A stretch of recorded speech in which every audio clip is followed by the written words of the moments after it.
Market Mantra. Market Mantra. Market Mantra. Market Mantra. Market Mantra.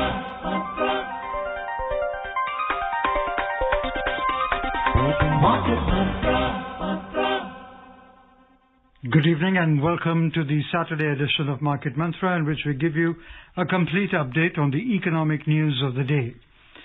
Today we'll also be taking calls from you, our listeners, on any queries that you may have on business, economic and stock market matters, but do remember that we don't address stock or company specific queries. The numbers to call us on are 2331 4444, 2371 7106 or 2371 7117. And those of you who would be calling us from outside Delhi, please prefix 011. My name is Rajesh Lake and with me is my co-anchor in Hindi, Manoj Pathak. नमस्कार, market मंत्र के ताजा अंक में आपका स्वागत है। आधे घंटे के इस कार्यक्रम में हमेशा की तरह हम अर्थनीति, कारोबार और शेयर बाजार से संबंधित ताजा खबरों को लेकर हाजिर हैं। आज शनिवार है और आज के दिन हमारे कार्यक्रम में आप भी हो सकते हैं सम्मिलित, पूछ सकते हैं हमसे अर्थनीति, शेयर बाजार से जुड़ा कोई भी सवाल। ये ध्यान रखिएगा बस कि हम किसी खास कंपनी या शेयर के बारे में आपको जानकारी नहीं दे पाएंगे। हमसे ये सवाल पूछने के लिए आप डायल कर सकते हैं 23314444, 23717106 या फिर 23717117। हमारे साथ खबरों पर चर्चा और आपके सवालों का जवाब देने के लिए स्टूडियो में आमंत्रित हैं आर्थिक मामलों के देश के जाने माने विशेषज्ञ शरद कोहली। शरद जी, कार्यक्रम में आपका स्वागत है। वार्म वेलकम शरद। नमस्कार मनोज, नमस्कार राजेश और सभी श्रोताओं को मेरा हार्दिक अभिनंदन। आइए शुरुआत करते हैं अंग्रेजी में हेडलाइन से, जिसे लेकर मौजूद हैं राजेश लेख। Air India employees to receive extra 2% employees contributions in their Provident Fund accounts and a guaranteed minimum pension. Maruti Suzuki raises its capital expenditure plan by 1,000 crore rupees in this fiscal, and Brent crude oil prices end the week at a near 7-year high of over $90 a barrel. सरकार ने कहा कि air India के कर्मचारियों को अपने भविष्य निधि खाते में मिलेगा 2% का अतिरिक्त अंशदान, साथ ही गारंटीशुदा न्यूनतम पेंशन भी मिलेगी। मारुति सुजुकी ने चालू वित्त वर्ष में अपने पूंजी खर्च योजना में 1,000 करोड़ रुपए की वृद्धि की और अंतर्राष्ट्रीय बाजारों में ब्रेंट कच्चे तेल की कीमत साप्ताहिक आधार पर बढ़कर लगभग 7 वर्षों के उच्चतम स्तर $90 प्रति बैरल के ऊपर पहुंची।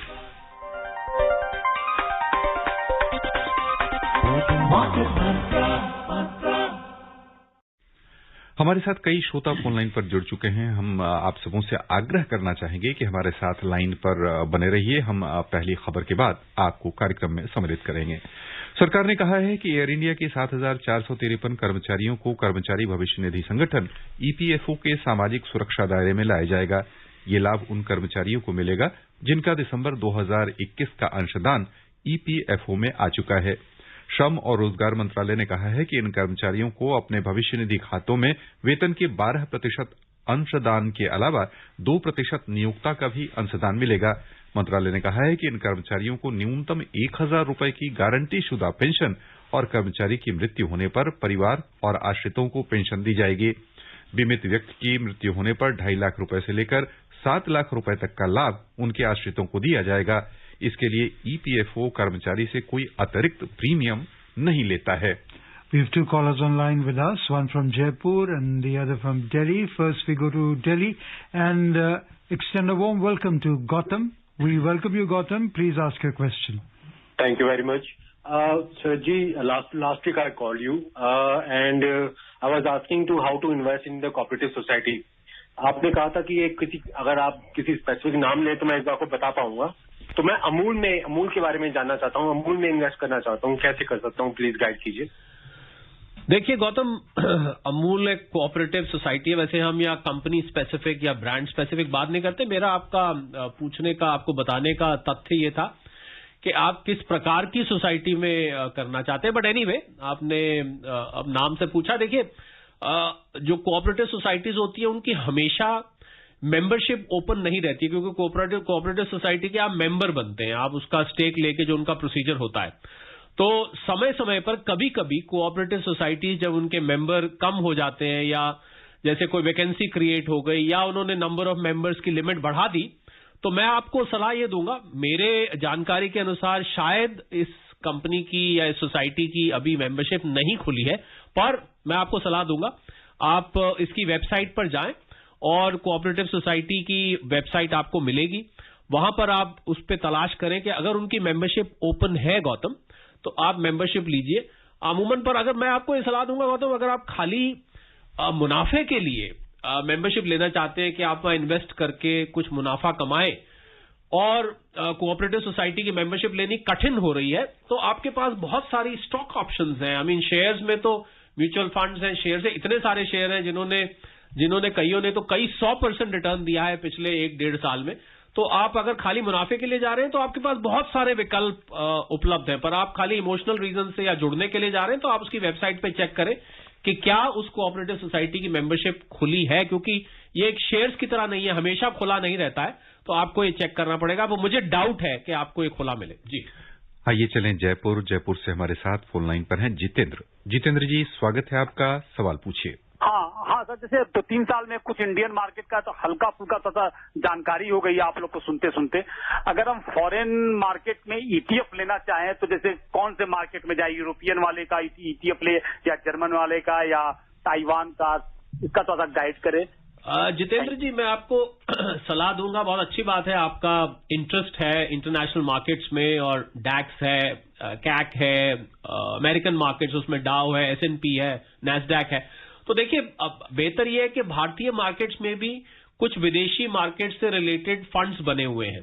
तो मैं आपको सलाह ये दूंगा, आप जो भारतीय म्यूचुअल फंड्स में ऑप्शंस हैं जो कि विदेशी मार्केट में निवेश करते हैं, हालांकि आप सीधे भी कर सकते हैं कुछ लिमिटेशंस के साथ, कुछ प्रोसीजर के साथ, जो फेमा से रिलेटेड प्रोसीजर्स हैं उनकी कंप्लायंस करने के बाद आप सीधा भी जा सकते हैं, पर उससे बेहतर ये रहेगा कि कुछ म्यूचुअल फंड्स हैं जो इंटरनेशनल मार्केट्स के पोर्टफोलियो से बनाए गए हैं, तो आप उन म्यूचुअल फंड्स के माध्यम से जाएं, और संडे को प्रोग्राम डेडिकेटेड म्यूचुअल फंड पे होता है। आप जो भी एक्सपर्ट आते हैं उनसे पूछें कि कौन सा म्यूचुअल फंड वो आपके लिए रेकमेंड करते हैं जो कि अंतर्राष्ट्रीय बाजारों में इन्वेस्ट करता है। तो ये एक अच्छा रूट रहेगा बजाय सीधे जाने के। जी आइए चलें भिलाई से हैं हमारे साथ रवि जी, स्वागत है आपका, सवाल पूछिए।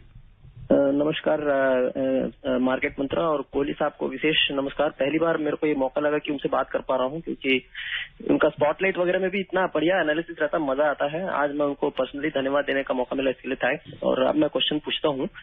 क्वेश्चन मेरा ये है कि अभी जैसे मार्केट करेक्शन करता है और जो इंडिविजुअल इन्वेस्टर्स होते हैं वो अपना थोड़ा सा इन्वेस्ट कर सकते हैं, ऐसा जैसा बताया जाता है, लेकिन यदि SIP वाला बंदा है तो उसको क्या अपना जो मंथली जो इंस्टॉलमेंट है उसको बढ़ा लेना चाहिए, या यदि मंथली कर रहा हूं तो एवरेजिंग होता रहेगा, इसलिए मुझे ज्यादा परेशान होने की जरूरत नहीं।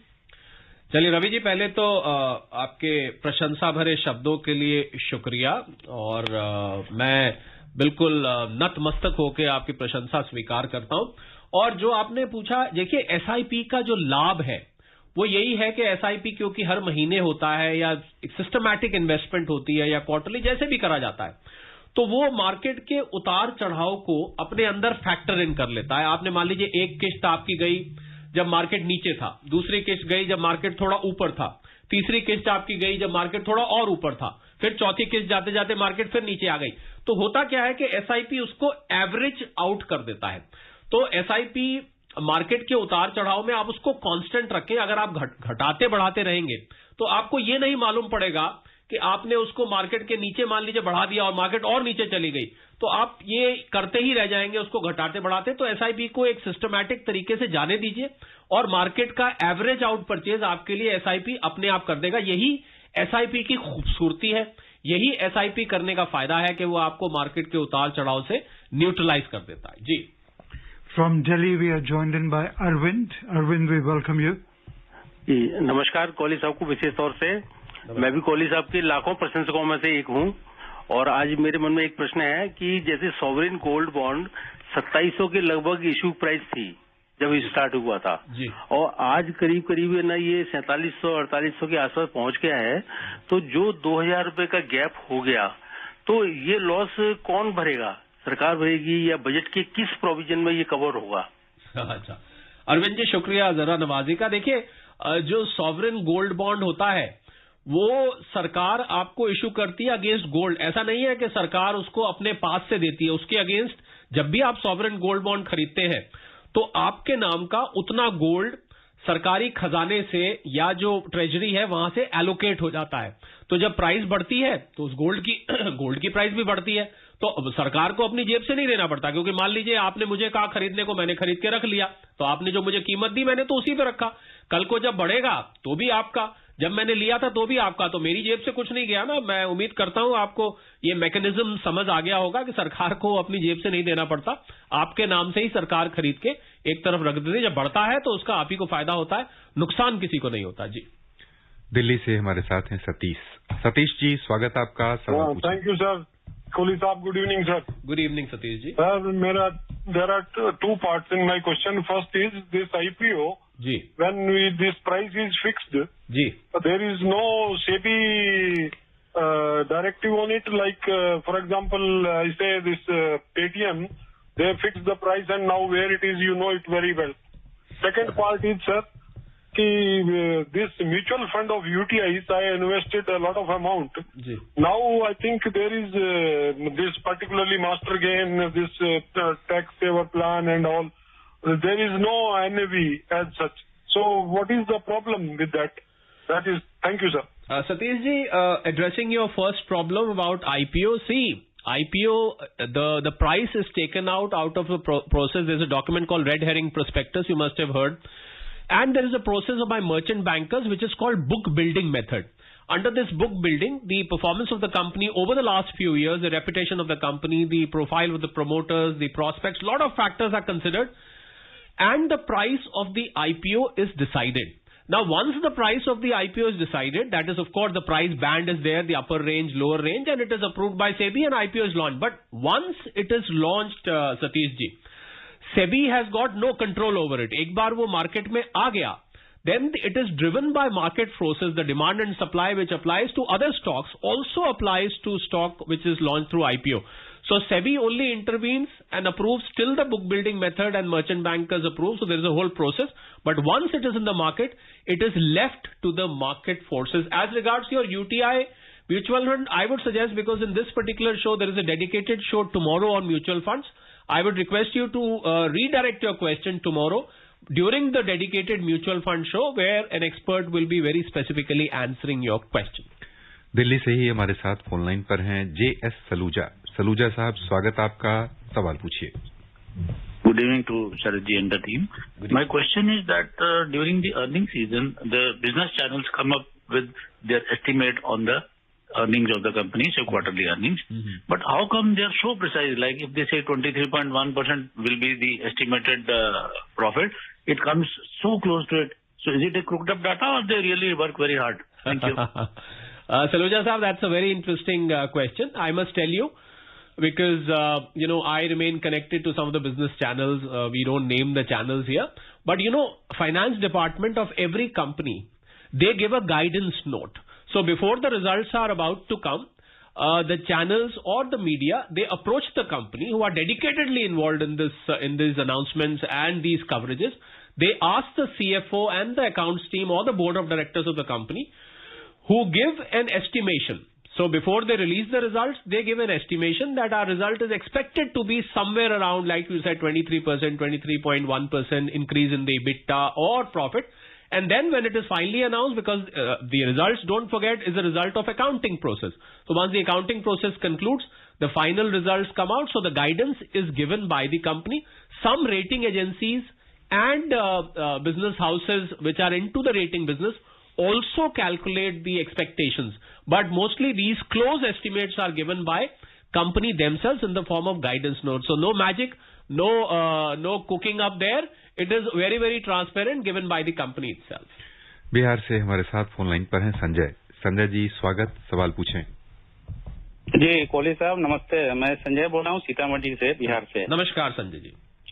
मेरा पहली बार इस प्रोग्राम में सवाल है सर, जानना है, पिछले मैं 2 साल से शेयर मार्केट में हूँ जी। जैसे अभी कुछ सेक्टर में जैसे फार्मा है जी, तो काफी उसमें करेक्शन हो चुका है, तो करेक्शन और ट्रेंड रिवर्सल कैसे मतलब उसमें क्लियर कट डिफरेंस कर सके हम? अब जैसे अभी लग रहा है जैसे आईटी में भी हो रहा है, तो क्या ये उसी तरह फार्मा की तरह भी इसमें भी कुछ हो सकता है क्या?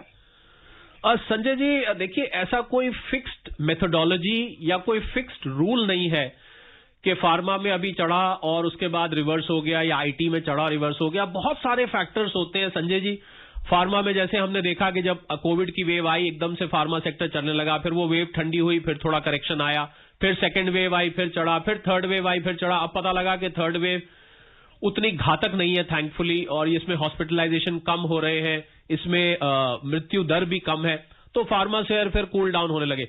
तो ये फंडामेंटल फैक्टर्स होते हैं संजय जी, जिसके आधार पर अब आईटी में जब देखा कि वहां इकोनॉमी रिवाइव हो रही है, लॉकडाउन्स नहीं हुए, तो आईटी नैस्डैक पे हमने देखा कूल डाउन होने लगा, उसका असर यहां भी दिखा।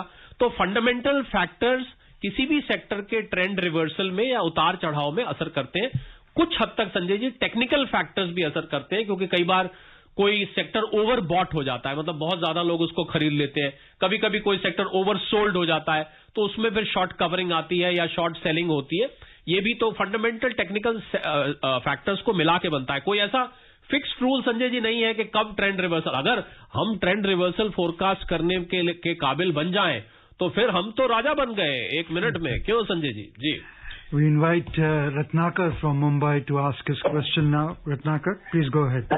Hello, good evening sir. Good evening. हाँ, मेरा सवाल है कि जैसे अभी शरद जी ने बताया कि फार्मा सेक्टर कोविड के जब भी फर्स्ट सेकंड थर्ड वेव में ज्यादा चढ़े थे, लेकिन इन फ्यूचर नहीं तो एवरग्रीन फार्मा सेक्टर को हम बोल सकते हैं क्या? और फार्मा सेक्टर में विनिवेश बढ़ाना चाहिए क्या? ये मेरा सवाल है। एफएमसीजी वैसा ही एफएमसीजी सेक्टर है, जो फसल जैसी ये फसल आने का सीजन है, और फसल आने के बाद एफएमसीजी सेक्टर ज्यादा एक्टिव हो जाएगा क्या? और ये जो गवर्नमेंट का अभी बजट आ जाएगा, तभी एफएमसीजी सेक्टर के लिए कुछ राहत मिल सकती है। देखिए रत्नाकर जी, मैं तीनों सेक्टर्स का एक साथ बोल देता हूं। देखिए, जब लहर आती है, जब इस सेक्टर की जरूरत पड़ती है लोगों को, जैसे फार्मा का उदाहरण लेते हैं, या लॉकडाउन हुआ तो एफएमसीजी बूम करने लगा, तो जब लहर आती है उस वक्त उसका ट्रेंड बढ़ने लगता है। उसके बाद पर over a period of time ये सेक्टर्स ऐसे हैं रत्नाकर जी, जो कि लॉन्ग टर्म निवेशकों के लिए ठीक है। आपने एवरग्रीन, हम ऐसे किसी को टैग नहीं लगाते, क्योंकि कल को अगर बीमारी नहीं रहती तो आपको फार्मा शेयर्स में करेक्शन होती दिख सकती है। लॉकडाउन अब जैसे नहीं हुए, एफएमसीजी भी कूल डाउन हो सकता है, और किसी कंपनी के अच्छे रिजल्ट्स आए तो उस कंपनी, तो इसमें कंपनी विशेष पे भी डिपेंड करता है, माहौल पे भी डिपेंड करता है। पर अगर आप लॉन्ग टर्म इन्वेस्टर हैं रत्नाकर जी, तो आपने जितने भी इन सेक्टर्स का नाम लिया है, ये सभी लॉन्ग टर्म में आपको अच्छा रिटर्न देंगे। शॉर्ट टर्म में ये जो लहरें दिखेंगी, खबरें दिखेंगी, माहौल दिखेगा, उसके आधार पर इनकी कीमतों में उतार चढ़ाव देखने को मिलता है। Gurunath from Thane and Uttam from Noida stay with us as we tell you, car maker Maruti Suzuki has budgeted for its highest ever annual capital expenditure of about 5,500 crore rupees in this financial year to make up for the modest performance in the last 2 years and a decline in market share for the country's largest car maker. The capital expenditure guidance is 1,000 crore rupees higher than the earlier plan of 4,500 crore rupees at the beginning of the fiscal. आइए चलें ठाणे, हमारे साथ phone line पर हैं हमारे नियमित श्रोता गुरुनाथ। गुरुनाथ जी, स्वागत आपका, सवाल पूछें। सर नमस्कार। नमस्ते। हाँ सर, कोहली साहब को भी नमस्कार। नमस्कार गुरुनाथ जी। हाँ सर, मेरा क्वेश्चन है सर, हमारे देश में जो शेयर मार्केट में सर जो इन्वेस्ट करने का जो सर 4-5% लोग ही शेयर मार्केट में इन्वेस्ट करते हैं, और वही देखो तो अपना अमेरिका में 50 से 55% लोग शेयर मार्केट में इन्वेस्ट करते हैं। जी। तो सर ये इतना डिफरेंट, मतलब हमारे देश में क्या आज भी शेयर मार्केट को गैम्बलिंग ही समझ के, और हमारी सोच जो होती है वो क्या सेविंग की तरफ ज्यादा होती है और उनकी इन्वेस्टमेंट की तरफ होती है। Thank you sir. जी हाँ गुरुनाथ जी, ट्रेडिशनली तो ऐसा ही था, पर आप पिछले अगर हम 1.5 साल 2 साल लें तो करीब करीब 2 करोड़ से लोग ज्यादा लोग शेयर मार्केट से जुड़ चुके हैं। और मुझे लग रहा है शेयर मार्केट को लेके अब चेतना ज्यादा हो गई है, अवेयरनेस ज्यादा हो गई है, बहुत ज्यादा लोग जुड़ रहे हैं। जी हाँ, क्योंकि शेयर मार्केट थोड़ा कॉम्प्लिकेटेड है, उसको समझना थोड़ा जोखिम भरा भी होता है, निवेश करना, तो लोग सेफर इन्वेस्टमेंट लेते हैं। अमेरिका की इकोनॉमी डेवलप्ड इकोनॉमी है, वहां लोग ज्यादा समझते हैं, वहां पर सुविधाएं ज्यादा उपलब्ध हैं और इन्फॉर्मेशन ज्यादा आसानी से उपलब्ध है। हालांकि अब यहां भी वो सब है, पर गुरुनाथ जी मैं तो बहुत फॉरवर्ड लुकिंग व्यक्ति हूं, तो मुझे लगता है आने वाले समय में आपका जो कंसर्न है वो धीरे धीरे अपने आप ही एड्रेस किया जा रहा है और ज्यादा से ज्यादा लोग जिस स्पीड से डीमैट अकाउंट खुल रहे हैं, अगर आप वो जानते और देखते तो आपको हैरानी होगी और आपके मन से ये प्रश्न अपने आप ही चले जाना था। पर मैं उम्मीद करता हूं अब चला जाएगा। आने वाले सालों में आपको भारत में अमेरिका से भी ज्यादा निवेशक दिखाई देंगे शेयर मार्केट में, और जो जो मुनाफा होगा, आप तो है ना, हमें तो इस बात की खुशी है कि आप जुड़े हुए और आपको सुन के हो सकता है और जुड़े। जी। And also retail investors are, Sharad, playing a major role these days. Yes, so to Sanstha, they become an institution in themselves. We used to talk about FIIs and DIIs, but now when these players do not play, we find retail investors participating in a big way, and they actually drive the market, which is quite unlike before. Joining us from Noida is Uttam. We welcome you, Uttam. नमस्कार, market मंत्र की team को, शरद sir को भी नमस्कार। Sir मैं आपका view जानना चाहता हूँ शरद सर। अभी जैसे इक्विटी के अंदर is the right time to invest और shall we wait and watch? Secondly दूसरा है कि मेरे पास जो इक्विटी है और मेरे म्यूचुअल फंड में भी इन्वेस्टमेंट है, कि जैसा कि आप पहले भी अपना विचार रख चुके हैं कि अगर प्रॉफिट है तो उसको बुक करके चलिए, तो आपका उसमें क्या विचार है? सर मेरे पास रेडियो नहीं है, मैं आपका विचार मैं फोन पे सुनना चाहूंगा सर। बिल्कुल आप सुनिए, बाद में ये कार्यक्रम यूट्यूब पे भी अवेलेबल होता है, आप उसमें भी सुन सकते हैं। पर आपने पूछा कि इक्विटी, देखिए अगर अभी मार्केट थोड़ा और करेक्शन ले सकता है तो मैं आपको सलाह ये दूंगा कि अभी थोड़ा सा और आप इंतजार कर लें, और अगर आप मार्च के एंड तक वेट करें तो मार्केट अभी थोड़े थोड़े बीच में झटके लेगा, क्योंकि कुछ अंतर्राष्ट्रीय परिस्थितियां ऐसी बनी हुई हैं, जियोपॉलिटिकल लेवल पे भी, इन्फ्लेशन से लेके कि क्रूड ऑयल को लेके बहुत 3-4 ऐसे फैक्टर्स हैं जो हवा थोड़ी मार्केट के खिलाफ चल रही है। हालांकि फेवर में भी बहुत सारी चीजें हैं, पर थोड़ा और वेट कर लें। और हाँ, पिछला अगर प्रॉफिट हो रहा है, मैं तो हमेशा ही कहता हूं उसको बुक करके चले, पर बहुत ज्यादा अगर नुकसान हो रहा है तो आप वेट कर सकते हैं। प्रॉफिट हो रहा है तो आप अभी भी बुक करके फिर दोबारा उत्तम जी एंटर कर सकते हैं। जी। दिल्ली से हमारे साथ फोन लाइन पर है रमेश। रमेश जी स्वागत, सवाल पूछें। सर मेरा क्वेश्चन है जी शरद जी से कि इन्वेस्टर एजुकेशन फंड में जो कंपनी ट्रांसफर करता है share, what is the rule for whether they have to give notice to the share holder before transferring the shares to the investor education fund? I don't think there is any criteria like that. Secondly, how to get back those shares from Investor Education Fund? Thank you, sir. Well, that's a very interesting question because I was an advisor to the Ministry of Corporate Affairs on Investor Education, this department. It belongs to Ministry of Company Law Affairs. बिल्कुल रमेश जी, देखिए पहले share holder का जब ढूंढा जाता है, जब वो नहीं मिलता, उसके एड्रेस पे चिट्ठी भेजी जाती है, पर नहीं मिलता तो आप फिर प्रोसीजर, क्योंकि पोस्ट वगैरह का सिस्टम कम हो रहा है, तो आप अगर ऑनलाइन जाएंगे इसकी वेबसाइट पर तो आपको वहां पर नाम दिखेंगे ऐसे शेयर होल्डर्स के जिनका आप ट्रेस नहीं हो पा रहे हैं, तो उनको पूरा मौका दिया जाता है और उसके बाद वो ट्रांसफर, और अगर पैसे उसके पास आ भी जाते हैं तो अब बहुत ही सिंपल प्रोसीजर है। एक आप फॉर्म भरिए, उसमें आप अपना क्लेम लिखिए और वहां से तुरंत आपको हो जाता है। और आपको कोई दिक्कत हो तो बताइएगा, क्योंकि मैं उनकी एडवाइजरी उसमें रोल टीम में रहा हूं, तो मेरे लिए बहुत आसान है उनको अप्रोच करना अगर किसी को समस्या आती है। और जहां हम बैठ के कार्यक्रम कर रहे हैं, आपको ये हैरानी होगी, बिल्कुल अक्रॉस द रोड उनका ऑफिस है, तो वहां से बिल्कुल बहुत आसान होगा। तो आपको अगर दिक्कत आ रही है आप बताइए, बाकी बहुत आसान, आप वेबसाइट पे जाएंगे, एक फॉर्म है, वो फॉर्म भरिए, तुरंत पैसा आपके अकाउंट में आ जाएगा, बल्कि आसानी हो जाती है इस फंड में ट्रांसफर करने से। जी। From Hamirpur, Himachal Pradesh, it's my pleasure to welcome पवन।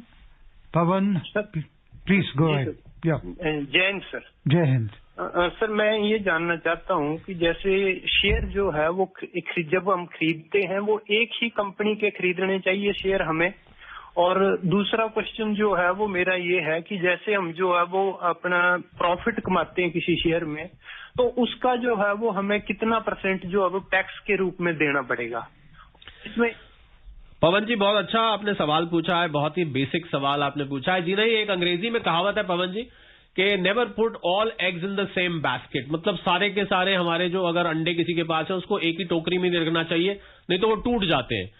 तो इसलिए यही नियम शेयर्स पे अप्लाई करता है। एक ही कंपनी में सारा निवेश नहीं करना चाहिए, उसको बैलेंस करके करना चाहिए। अब ये बहुत लंबा विषय है, कैसे बैलेंस करना चाहिए, कितना बैलेंस करना चाहिए, पर प्रिंसिपली मैंने आपको आंसर दे दिया कि आपको सारा। दूसरा इनका एक और सवाल था Manoj, they was asking about one more thing कि भाई तो इसलिए पवन जी आप कोशिश करिए टैक्स के बारे में। हाँ, टैक्स के जो टैक्स उस पर देना होता है 1 लाख रुपए तक लॉन्ग टर्म कैपिटल गेन पवन जी माफ है।